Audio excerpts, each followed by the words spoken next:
Hello అమ్మా. రే సూర్య, ఎక్కడ దాకా వచ్చావురా? ఇప్పుడే విజయవాడ వచ్చాను. మన ఊరొచ్చే బస్సు మిస్ అయిందమ్మా. నువ్వు వచ్చేదే 4-5 సంవత్సరాలకు ఒకసారి. త్వరగా ఇంటికి రారా. అది కాదమ్మా, ఎలాగో విజయవాడ వచ్చా కదా, మన శ్రీనిగాని కలిసి సాయంత్రం వచ్చేస్తాను. సరే, త్వరగా వచ్చేయరా. సరే అమ్మా.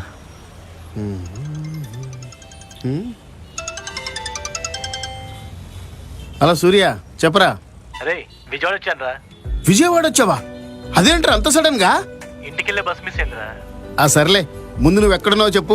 మన బస్ స్టాండ్ బయట టీ స్టాల్ దగ్గర ఉన్నారా? అరే నువ్వు అక్కడే ఉండరా, 2 నిమిషాలు నీ ముందుంటా.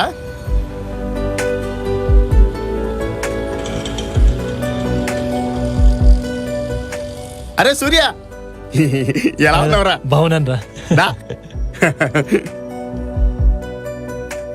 కూర్చోరా. పదరా. ఎన్నాళ్ళైందిరా నిన్ను చూసి. అరే సూర్య, చెప్పరా. 5 ఏళ్ల తర్వాత ఊరొస్తున్నావు. ఇప్పుడారా చెప్పేది? అది కాదురా, మా ఓనర్ హాలిడేస్ ఇచ్చాడు. ఇంట్లో వాళ్ళని చూసి 5 సంవత్సరాలు అవుతుంది. ఎలాగో ఎలక్షన్స్ కూడా ఉన్నాయి కదా, ఓటేసినట్టు కూడా ఉంటుందని చెప్పి హడావుడిగా వచ్చేసాను రా. నా సంగతి సరే, నువ్వెలా ఉన్నావు, మన వాళ్ళు ఎలా ఉన్నారు? నాకేంట్రా, బ్రహ్మాండంగా ఉన్నాను. అరే 1 నిమిషం రా.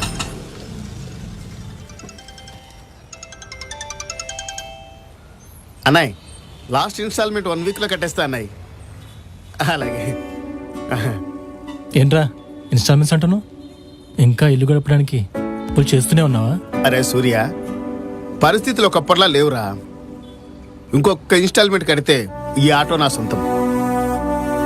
ఇప్పుడు వచ్చిన ప్రభుత్వం ప్రవేశపెట్టిన వాహనమిత్ర పథకం ద్వారా నా ఓటోలు ఎంతో మంది సంతోషంగా ఉన్నారా. అవునారా? అవునరా, మన ఊరు, మన నియోజకవర్గం చాలా అభివృద్ధి చెందింది. అదేంట్రా, మరి అపోజిషన్ వాళ్ళు ఇక్కడ అసలు అభివృద్ధి జరగదని చెప్పి సోషల్ మీడియాలో పోస్టులు పెడుతున్నారు.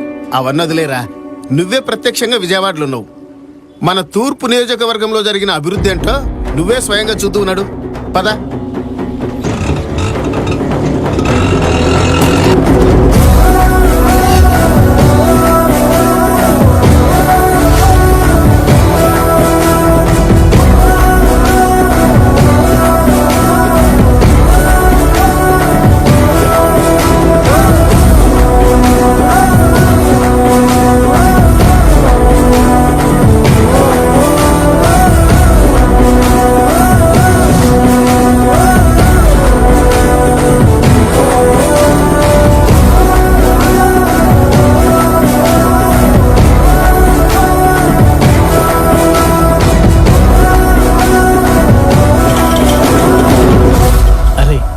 ఇన్నాళ్ళు సోషల్ మీడియాలో ఆ నెగిటివ్ పబ్లిసిటీ చూసి మీరు ఇంకా ఇబ్బందులు పడుతున్నారనుకున్నాను.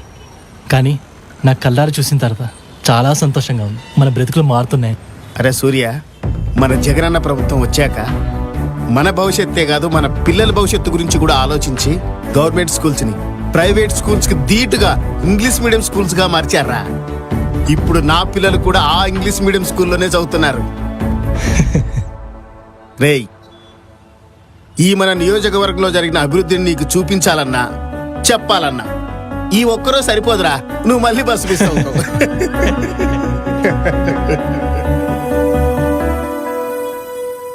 అవును సీను, ఇంతకుముందు వరదలు వస్తే మీరు చాలా ఇబ్బంది పడేవాళ్ళు. ఇప్పుడు ఆ పరిస్థితులు ఏమైనా మారాయారా?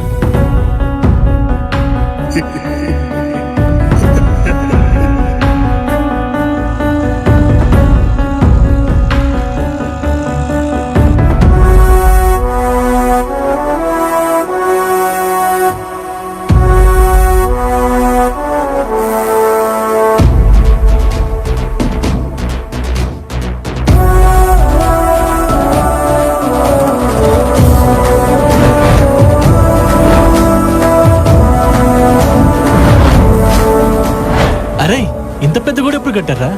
మా కష్టాలు చూసి ప్రభుత్వం రాగానే గోడ కట్టిస్తామన్నారా.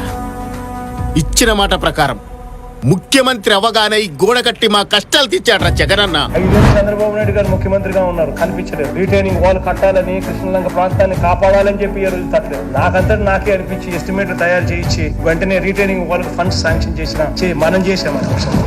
వరదలు వచ్చినప్పుడు పునరావాస కేంద్రాలు ఏర్పాటు చేసి ఇంత ముద్ద పడేశారే గాని పరిష్కారం మాత్రం ఏ ప్రభుత్వం చూపలేదు. కానీ కొంతమంది మాత్రం ఈ గోడ మేమే కట్టామని చెప్పుకుంటుంటారు. కానీ నిజమేంటో తూర్పు నియోజకవర్గం ప్రజలకు తెలుసు, ఈ గోడకు తెలుసు, పైన నా దేవుడికే తెలుసు.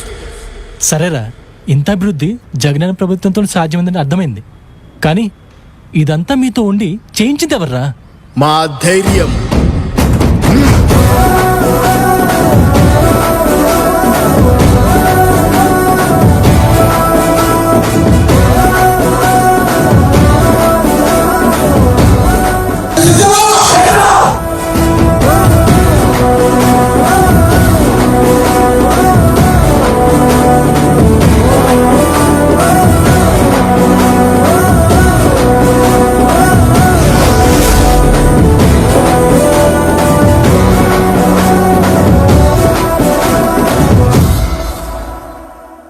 నమ్మకం నువ్వే జగం మేం నమ్ముతాం